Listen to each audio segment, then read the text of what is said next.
ஈரானினுடைய உச்சபட்ச அதிகாரம் படைத்த அமைப்பான சுப்ரீம் நேஷனல் செக்யூரிட்டி கவுன்சில் அதிரடியான சில முடிவுகளை எடுக்க போவதாக சில செய்திகள் பத்திரிகையில் கசிந்திருக்கிறது. ஒட்டுமொத்தமாக ஈரானினுடைய பாதுகாப்பை முடிவு பண்ணக்கூடிய ஈரானினுடைய உச்சபட்ச தேசிய பாதுகாப்பு சபை கடந்த காலங்களில் ஈரான் போட்ட மிக முக்கியமான சர்வதேச ஒப்பந்தத்திலிருந்து வெளிவர வேண்டும் என்று சில அழுத்தங்கள் கொடுக்கப்படுவதாக அந்த தகவல் கசிந்திருக்கிறது. 1968 உலகம் முழுக்க இருக்கக்கூடிய நாடுகள் அணு ஆயுதத்தை தயாரிக்க கூடாது, குறிப்பாக அணு ஆயுத சோதனைகளை நடத்தக்கூடாது என்று போடப்பட்ட மிக முக்கியமான நான் பிராலிஃபரேஷன் ஆஃப் நியூக்ளியர் வெப்பன் ட்ரீட்டியை தூக்கி எறிந்துவிட்டு ஈரான் அதிலிருந்து வெளிவரப் போவதாக பல தகவல்கள் வெளிவந்து கொண்டிருக்கின்றன. அணு ஆயுதங்கள் குறித்து சர்வதேச மட்டத்தில் கொண்டு வரப்பட்ட மிக முக்கியமான இந்த ஒப்பந்தத்தில் இருந்து ஈரான் வெளியேறினால் என்ன நடக்கும்? கடந்த 7 நாட்களில் ஏன் தொடர்ச்சியாக ஈரானினுடைய மிக முக்கியமான 3 மிக முக்கியமான அணு ஆயுத சோதனை கூடங்கள் தகர்க்கப்பட்டிருக்கிறது? உண்மையிலேயே ஈரான் அணு ஆயுதத்தை பயன்படுத்த போகிறதா? சர்வதேச மட்டத்தில் இது குறித்து என்ன பத்திரிகை செய்திகள் வந்து கொண்டிருக்கிறது? வணக்கம், இது மெட்ராஸ் ரிவ்யூ. நான் உங்கள் சத்யராஜ்.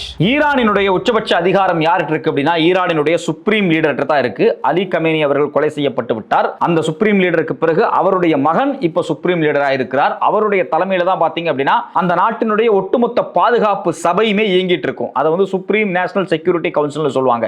இந்த சபை இருக்கு இல்லையா, இந்த சபை தான் அந்த நாட்டினுடைய பாதுகாப்பு குறித்து இறுதி முடிவு எடுக்கக்கூடிய அதிகாரம். அந்த நாட்டில் பாராளுமன்றம் இருக்கு, தேர்தல் இருக்கு, கார்டியன் கவுன்சில் இருக்கு, எக்ஸிகியூட்டிவ் கவுன்சில் இருக்கு, நிறைய ஹையரார்கி இருக்கு. பட் இருந்தாலும் உச்சபட்ச அதிகாரம், குறிப்பா பாதுகாப்பு, ராணுவம் எல்லாமே முடிவு பண்ணக்கூடிய இடத்துல இந்த சுப்ரீம் நேஷனல் செக்யூரிட்டி கவுன்சில் தான் இருக்கிறாங்க. இதனுடைய செக்ரட்டரியா இருந்த அலி லஜானி அவர்கள் கொலை செய்யப்பட்டு விட்டார்.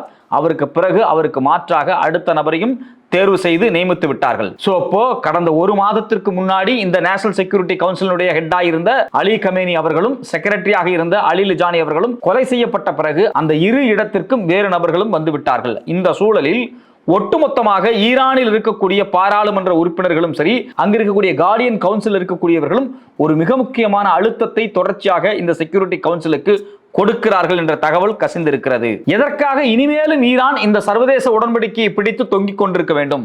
அந்த உடன்படிக்கையிலிருந்து ஒட்டுமொத்தமாக வெளிவந்து விடலாமே என்கின்ற உறுதியான ஒரு செய்தியை தொடர்ச்சியாக நேஷனல் செக்யூரிட்டி கவுன்சிலுக்கு அழுத்தம் கொடுத்து கொண்டிருக்கிறார்கள் என்ற செய்தி தான் வந்திருக்கிறது. கடந்த 2 வாரத்தில், குறிப்பாக கடந்த மார்ச் 25ஆம் தேதிக்கு பிறகு 27ஆம் தேதி ஈரானினுடைய முக்கியமான நியூக்ளியர் சைட் எஸ்ஸாத்ல வந்து ஒரு மிகப்பெரிய குண்டு போடப்பட்டிருக்காங்க. அங்கதான் யுரேனியம் ப்ராசஸிங் ஃபெசிலிட்டிஸ் இருக்கு. அது மட்டும் இல்லாம புஷேரோ நியூக்ளியர் பவர் பிளான்ட் மேலேயும் குண்டு போடப்பட்டிருக்கு.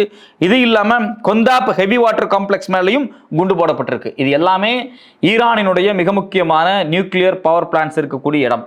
ஈரானை பொறுத்த வரைக்கும் பார்த்தீங்க அப்படின்னா அவங்களுக்கு நியூக்ளியர் பவர் பிளான்ட் இருக்கு, அது இல்லாமல் ரிசர்ச் ரியாக்டர்ஸ் இருக்கு, யுரேனியம் என்ரிச் பிளான்ட் இருக்கு, இது இல்லாமல் நியூக்ளியர் வேஸ்ட் ஸ்டோரேஜ் பண்ணக்கூடிய இடங்கள் இருக்கு, யுரேனியம் மைண்ட் இருக்கு, மிலிட்டரி ரிசர்ச் சைட்ஸ் இருக்கு. இது எல்லாமே பார்த்தீங்க அப்படின்னா அணுசக்தி சம்பந்தமான ஈரானினுடைய முக்கியமான சைட்ஸ்.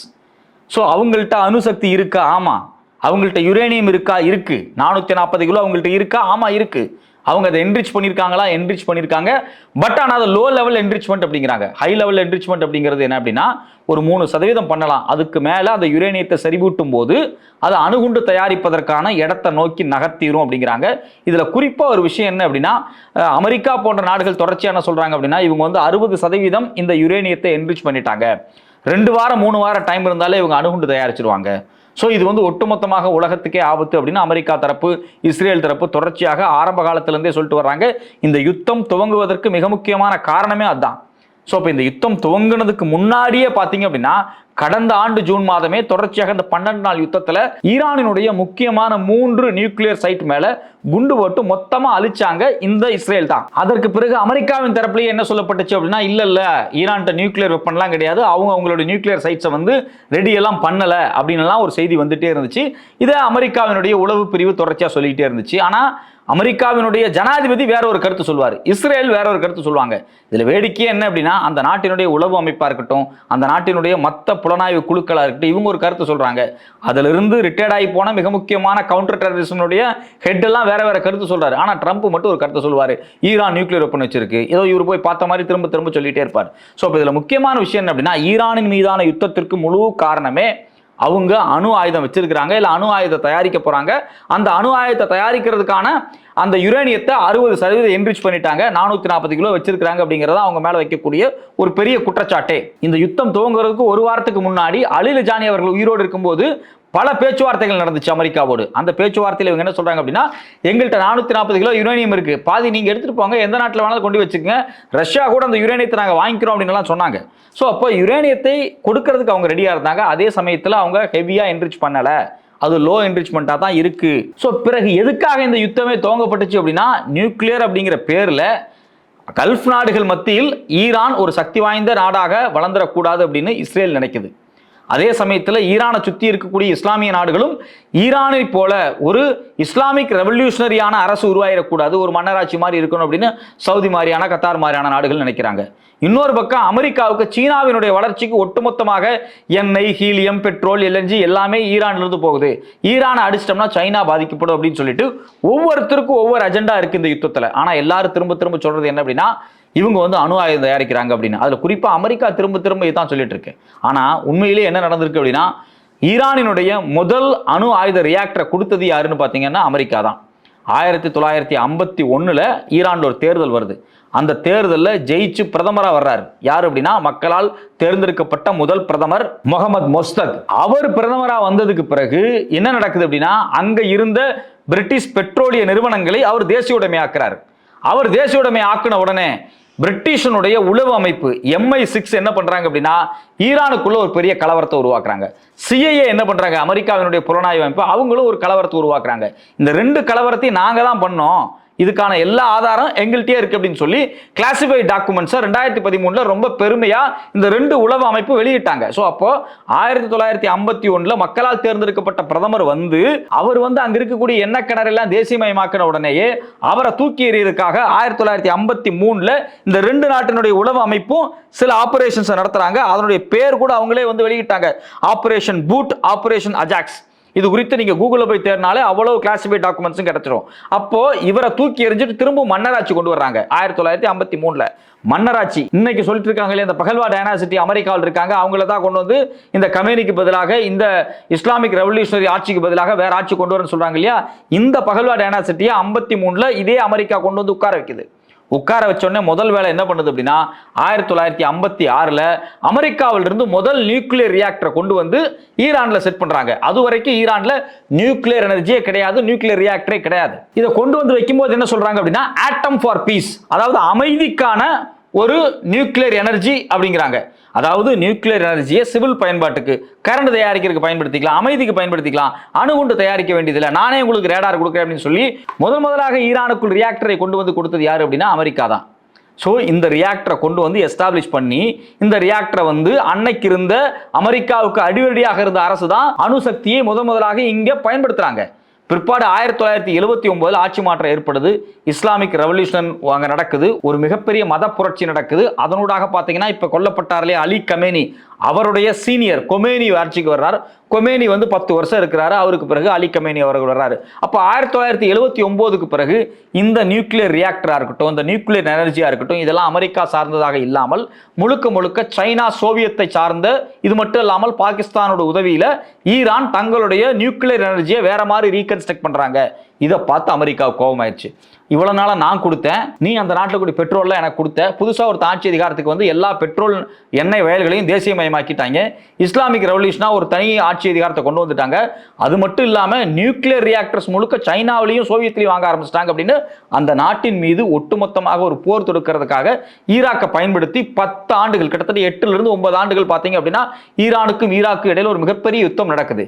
8 ஆண்டு யுத்தம் பிளஸ் பேச்சுவார்த்தை, முடிவு ஒரு பெரிய கலவரமே நடக்குது. இந்த யுத்தம் எல்லாம் துவங்குறதுக்கு முன்னாடியே, அதாவது 1970களில் இஸ்லாமிக் ஆட்சி ஈரானில் வருவதற்கு முன்னாடியே 1968ஆம் ஆண்டு ஒட்டுமொத்தமாக உலகத்தில் இருக்கக்கூடிய அனைத்து நாடுகளும் ஒன்று சேர்ந்து இந்த நியூக்ளியர் எனர்ஜி இருக்கு பாத்தீங்களா, இந்த நியூக்ளியர் பாம் தயாரிக்கிறது, நியூக்ளியர் டெஸ்ட் பண்றது, இது குறித்து ஒரு மிக முக்கியமான ஒப்பந்தத்தை கொண்டு வர்றாங்க. அதனுடைய பேர் நான் ப்ரொலிஃபரேஷன் ட்ரீட்டி, அதாவது அணு ஆயுத பரவலை தடுக்கும் விதமாக ஒரு ஒப்பந்தம். இந்த அணு ஆயுத பரவல் தடுப்பு ஒப்பந்தத்தினுடைய முக்கியமான 3 கூறு என்ன அப்படின்னா, முதல்ல நான் ப்ரொலிஃபரேஷன், அதாவது அதனுடைய பரவலை தடுப்பது. இரண்டாவது நியூக்ளியர் டிசார்மமெண்ட், யாரெல்லாம் ஏற்கனவே வந்து நியூக்ளியர் குண்டு வச்சிருக்காங்களோ, நியூக்ளியர் ஆயுதங்கள் வச்சிருக்காங்களோ அதை டிசார்ம் பண்ணணும். மூணாவது right to peaceful use of the nuclear technology, nuclear டெக்னாலஜியை அமைதிக்காக பயன்படுத்துவது. இந்த 3 தான். இந்த 3 அடிப்படையில் அன்னைக்கு இருந்த ஈரான் இந்த ஒப்பந்தத்தில் கையெழுத்து போட்டாங்க. இந்த இஸ்லாமிக் ரெவல்யூஷனரி கார்டு வருவதற்கு முன்பாக அமெரிக்காவை சார்ந்து இருந்த அந்த நியூக்ளியர் எனர்ஜி இருக்கு பார்த்தீங்களா, அப்ப போட்ட ஒப்பந்தம் இது. அந்த ஒப்பந்தத்தின் அடிப்படையில் உலகத்தில் பல நாடுகள் யாரெல்லாம் இதுவரைக்கும் நியூக்ளியர் எனர்ஜி வச்சிருக்கிறாங்களோ இதை தாண்டி வேற யாரும் யுரேனியத்தை என்ரிச் பண்ணக்கூடாது. ஒரு குறிப்பிட்ட சதவீதத்துக்கு மேல யுரேனியத்தை என்ரிச் பண்றதே ஒரு அணுகுண்டு தயாரிக்கிறதுக்காகத்தான்.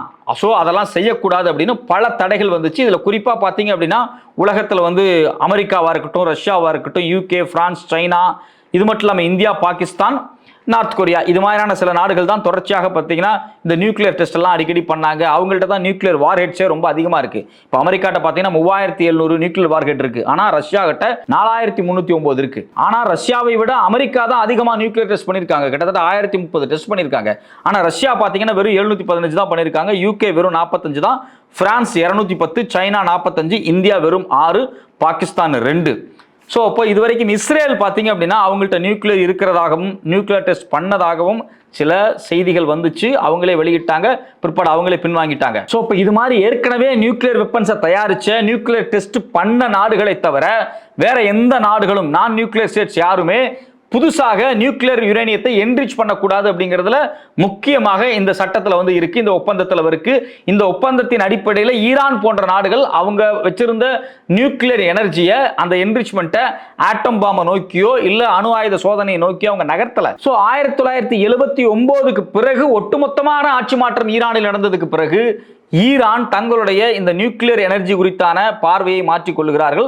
அவங்க சைனா, ரஷ்யாவை பேஸ் பண்ணி இவங்க வந்து என்ரிச்மெண்ட்டை துவங்குறாங்க. பட் ஆனால் லோ என்ரிச்மெண்ட் தான். அதை வந்து அவங்க முழுக்க பவர் பிளான்ட்டுக்கு பயன்படுத்தி இருக்கிறாங்க, அணுகுண்டு தயாரிக்கிறதுக்கு அவங்க பயன்படுத்தலை. ஆனால் 2000களுக்கு பிறகு, குறிப்பாக 2002க்கு பிறகு தொடர்ச்சியாக ஈரானின் மீது அவர்கள் அணு ஆயுதத்தை தயாரிக்கிறார்கள் என்ற குற்றச்சாட்டு பலதரப்பட்ட அமைப்புகள் வந்து தொடர்ச்சியாக முன் வச்சாங்க.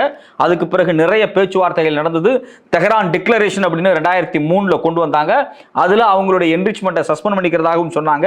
ஒரு கோஆபரேஷனான அக்ரிமெண்ட்டும் போட்டாங்க. அதன் அடிப்படையில் பார்த்தீங்கன்னா சர்வதேச லெவலில் இருக்கக்கூடிய இன்டர்நேஷனல் அட்டாமிக் எனர்ஜி ஏஜென்சி நேரடியாக ஈரானுக்குள்ள போய் சோதனை பண்ணாங்க. ஈரான்லேயே அங்க இருக்கக்கூடிய நியூக்ளியர் சைட்ஸ்ல கிட்டத்தட்ட 27க்கும் அதிகமான கேமராக்களை பொருத்தி வச்சாங்க. தொடர்ச்சியாக அதை மானிட்டர் பண்ணாங்க. அங்கேயே ஐநாவினுடைய ஆட்கள் இன்னைக்கு வரைக்கும் இருந்தாங்க. எப்போ வரைக்கும் அப்படின்னா 2025 இஸ்ரேல் ஈரானின் மீது அவங்களுடைய நியூக்ளியர் சைட்டின் மீது தாக்குதல் நடத்துற வரைக்கும் ஐநாவினுடைய அதிகாரிகள் தொடர்ச்சியாக ஈரானில் இருந்தார்கள், அதை மானிட்டர் பண்ணார்கள். 3 மிக முக்கியமான நியூக்ளியர் சைட்ஸை வந்து நேரடியாக இஸ்ரேல் தாக்குவதற்கு பிறகுதான் இந்த அதிகாரி ஈரானில் இருந்து வெளியேற்றப்பட்டார். ஸோ இப்போ தொடர்ச்சியா பார்த்தீங்கன்னா பல்வேறு டிக்ளரேஷன், 2003 தெஹ்ரான் டிக்ளரேஷன், 2004 பாரிஸ் அக்ரிமெண்டா இருக்கட்டும், அதுக்கு பிறகு 2015 போடப்பட்ட joint comprehensive plan of action அப்படிங்கிறது ரொம்ப முக்கியம். இதுக்கு பிறகுதான் ஈரான் வந்து ஒரு தங்களுடைய என்ரிச்மெண்ட்டை வந்து ஒரு டிக்ளரேஷனுக்கு கீழே கொண்டு வந்து ஒரு கோஆபரேட்டா செயல்பட்டாங்க. அதனுடைய இம்ப்ளிமெண்டேஷன் 2016 வந்துச்சு. அவங்களுடைய அணுசக்தியில அதனுடைய என்ரிச்மெண்ட்டை லிமிட் பண்ணிக்கிட்டாங்க, லாங் டேர்ம் மானிட்டரிங்க்கு ஒத்துக்கிட்டாங்க. அது மட்டும் இல்லாம நியூக்ளியர் என்ரிச்மெண்ட்டை மையமாக வச்சு ஈரானின் மீது இருந்த சாங்ஷன்ஸை நீக்கிறதுக்கான ஒப்பந்தங்களும் இதுல கையெழுத்தாச்சு. இது மட்டும் இல்லாம அடுத்த 25 ஆண்டுகளுக்கான மானிட்டரிங் குறித்தான ஒப்பந்தங்களும் கையெழுத்தாச்சு. அது மட்டும் இல்லாம அவங்களுடைய ரியாக்டர்ஸை லிமிட் பண்ணிக்கிறதாகவும் இதுல பல ஒப்பந்தங்கள் கையெழுத்தாச்சு.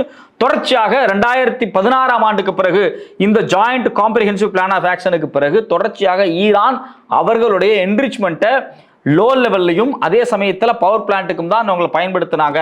ஆனால் 2018 ட்ரம்ப் முதல்ல ஆட்சி அதிகாரத்துக்கு அமெரிக்காவுக்கு வந்த உடனே தன்னிச்சையாக இந்த ஜாயிண்ட் காம்ப்ரிஹென்சிவ் பிளான் ஆஃப் ஆக்ஷன்ல இருந்து வெளியே வந்துட்டாங்க. அதுக்கு பிறகு பார்த்தீங்க அப்படின்னா ஈரான் ஐரோப்பிய நாடுகளோடு சேர்ந்து போட்ட பல ஒப்பந்தங்களாக இருக்கட்டும், இல்லை அந்த ஜாயிண்ட் பிளான் ஆஃப் ஆக்ஷனாக இருக்கட்டும், இதில் எல்லாத்துல இருந்துமே அவங்க வந்து ஒதுக்கி வைக்கப்பட்டாங்க.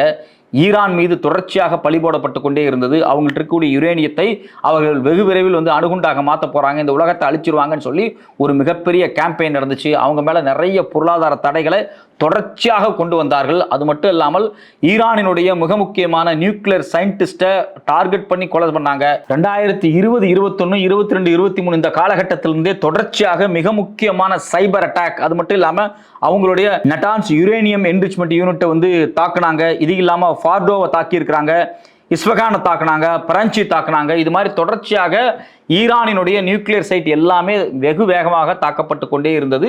தொடர்ச்சியாக ஈரானும் தங்களிடம் இருக்கக்கூடிய 440 கிலோ இந்த என்ரிச்ட் யுரேனியத்தை பத்திரமாக பாதுகாப்பாக வைத்திருந்தார்கள். அதனுடைய உச்சபட்ச சண்டை எப்போ வருது அப்படின்னா 12 நாள் யுத்தமான கடந்த ஆண்டு நடக்குது. அந்த யுத்தத்தில் மிக முக்கியமான 3 நியூக்ளியர் சைட் அளிக்கப்பட்டதுக்கு பிறகு கூட ஈரான் பேச்சுவார்த்தையில் தங்கள்கிட்ட இருக்கக்கூடிய இந்த யுரேனியத்தில் பாதியை கொடுத்து விடுவதாக சொன்னார்கள். அப்போ இதெல்லாத்தையும் ஒட்டுமொத்தமாக எடுத்து வச்சு பார்க்கும்போது ஈரானுக்கும் இந்த நியூக்ளியர் பஞ்சாயத்தும் இன்னைக்கு நேற்று துவங்கவில்லை. 1979 ஆட்சி மாற்றம் நிகழ்ந்ததுக்கு பிறகு அந்த தேசத்தினுடைய நியூக்ளியர் கொள்கை என்பது ஒரு மாற்றத்தை சந்திக்குது. அந்த மாற்றத்தை சந்திக்கிறது வெஸ்டர்னுக்கு சாதகமா இல்லாம ரஷ்யாவுக்கும் சீனாவுக்கும் சாதகமா இருந்ததுனால வந்த ஒரு மிகப்பெரிய பிரச்சனை.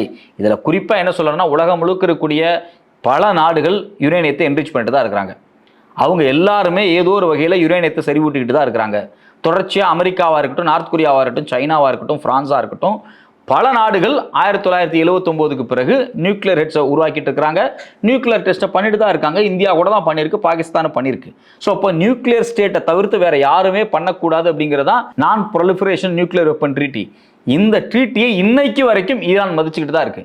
ஈரான் இன்னைக்கு வரைக்கும் மதிச்சுட்டு இருக்கிறதுனால தான் அவங்க இது வரைக்கும் அணுகுண்டு தயாரிக்காமல் இருக்கிறார்கள். இதுக்கு முன்னாடி இருந்த அலி கமேனி அவர்கள் வெளிப்படையாகவே பல இடத்தில் பேசியிருக்கிறார். ஈரானினுடைய நோக்கமோ இல்லை இஸ்லாம் மதத்தினுடைய நோக்கமோ இது போன்ற மனித அழிவுகளை ஏற்படுத்தக்கூடிய அணு ஆயுதத்தை தயாரிப்பது அல்ல அப்படிங்கிறதுல அவங்க ரொம்ப ரொம்ப ரொம்ப ரொம்ப ரொம்ப உறுதியாக இருந்தாங்க.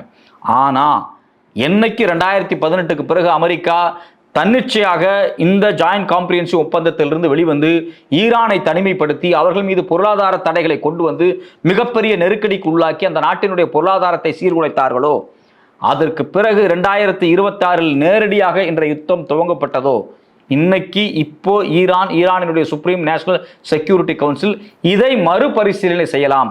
இனிமேலும் நாம் ஏன் உலக நாடுகளுக்கு பயந்து சர்வதேச ஒப்பந்தங்களுக்கு பயந்து இந்த நான் ப்ரொலிஃபரேஷன் ஆஃப் நியூக்ளியர் வெப்பன் ட்ரீட்டிக்குள் இருக்க வேண்டும், இதிலிருந்து வெளிவந்து விடலாம் என்கின்ற பரிந்துரைகள் தொடர்ச்சியாக அழுத்தங்களாக இந்த செக்யூரிட்டி கவுன்சிலுக்கு கொடுக்கப்படுவதாக இருக்கிறது. இந்த ஒப்பந்தத்திலிருந்து தன்னிச்சையாக அவர்கள் வெளியே வந்தால் எந்த நேரத்தில் வேண்டுமானாலும் ஈரான் தங்களுடைய யுரேனியத்தை என்ரிச் பண்ணி அணு ஆயுதமாக மாற்றுவதற்கு எல்லா வாய்ப்புகளும் இருக்கிறது. ஈரானை இந்த இடத்தை நோக்கி முழுக்க முழுக்க தள்ளுவது யார் என்றால் அமெரிக்கா தான். தொடர்ச்சியாக அந்த நாட்டின் மீது ஒரு பழி குற்றச்சாட்டை ஏற்படுத்தி கொண்டே இருந்தார்கள். ஏதோ ஒரு வகையில் அந்த நாட்டை ராணுவ ரீதியாக மோசமாக சிதைவை ஏற்படுத்த வேண்டும் என்பதற்காக அவர்கள்ட்ட அணு ஆயுதம் இருக்கிறது என்று அவர்களை நிர்பந்தித்துக் கொண்டே இருந்தார்கள். இப்போது வெளிப்படையாக ஈரான் அவர்களிடம் இருக்கக்கூடிய யுரேனியத்தை என்ரிச் பண்ணி அணு ஆயுதமாக மாற்றலாம் என்ற முடிவை எடுத்து இந்த சர்வதேச ஒப்பந்தத்திலிருந்து வெளிவந்தால் இது ஒட்டுமொத்தமாக அனைவருக்குமே மிகப்பெரிய பாதிப்பு. ஈரானை இந்த இடத்தில் இந்த முட்டுச்சந்தில் கொண்டு போய் நிறுத்தி அவர்களுக்கு ஒரு நெருக்கடியை உருவாக்கியது இந்த யுத்தம் தான். இந்த யுத்தத்திற்கு முழுமையான காரணம் அமெரிக்காவும் இஸ்ரேலும், குறிப்பாக ட்ரம்பும் நெத்தன்யாவும். இவர்கள் 2 பேரும் தங்களுடைய ஆட்சி அதிகாரத்தை காப்பாற்றிக் கொள்வதற்காக இந்த ஒட்டுமொத்த பூமியில் மிகப்பெரிய அணு ஆயுத அழிவை ஏற்படுத்தும் விதமாக ஈரானை ஒரு நெருக்கடிக்குள் நகர்த்தி கொண்டிருக்கிறார்கள்.